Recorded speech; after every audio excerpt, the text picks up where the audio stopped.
Dạ tôi mua con trồi đôn. Đau à? Ngâm ngâm cả ngâm.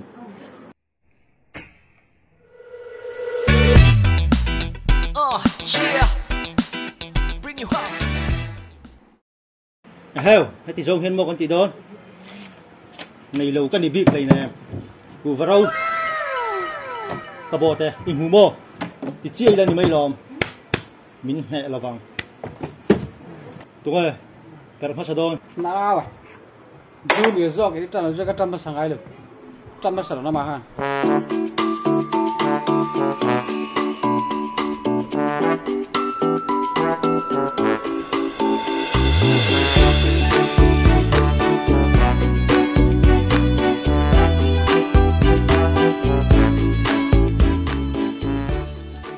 Hạ cho chơi.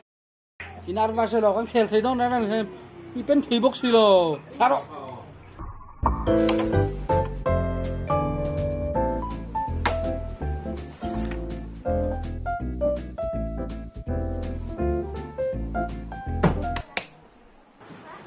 Mình ném. Cái ra ngay lù về phân.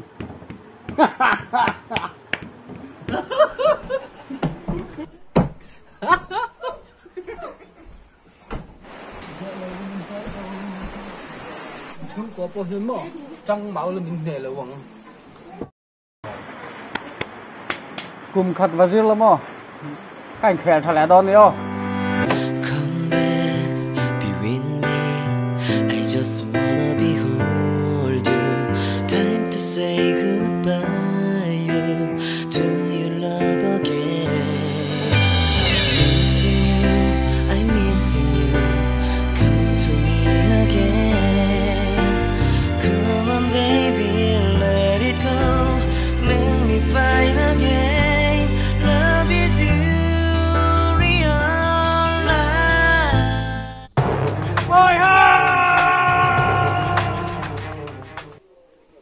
Ôi như này nè, rau té lô.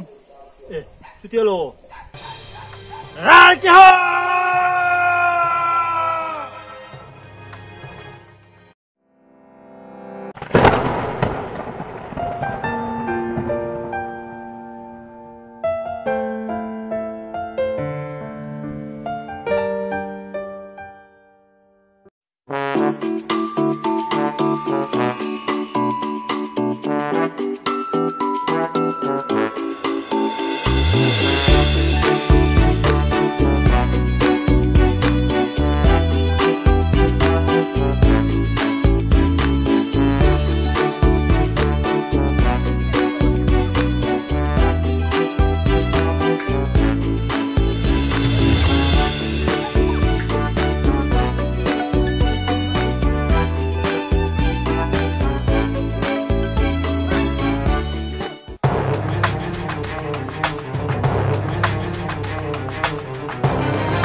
Bốc mà nào à?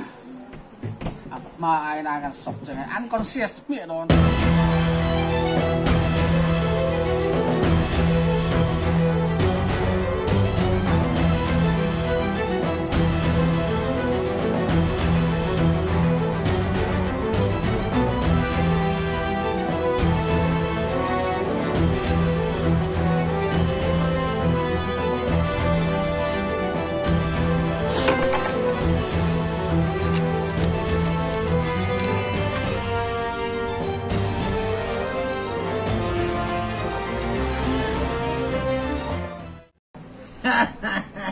Irin ang chukan ito lawang ji makakalalong.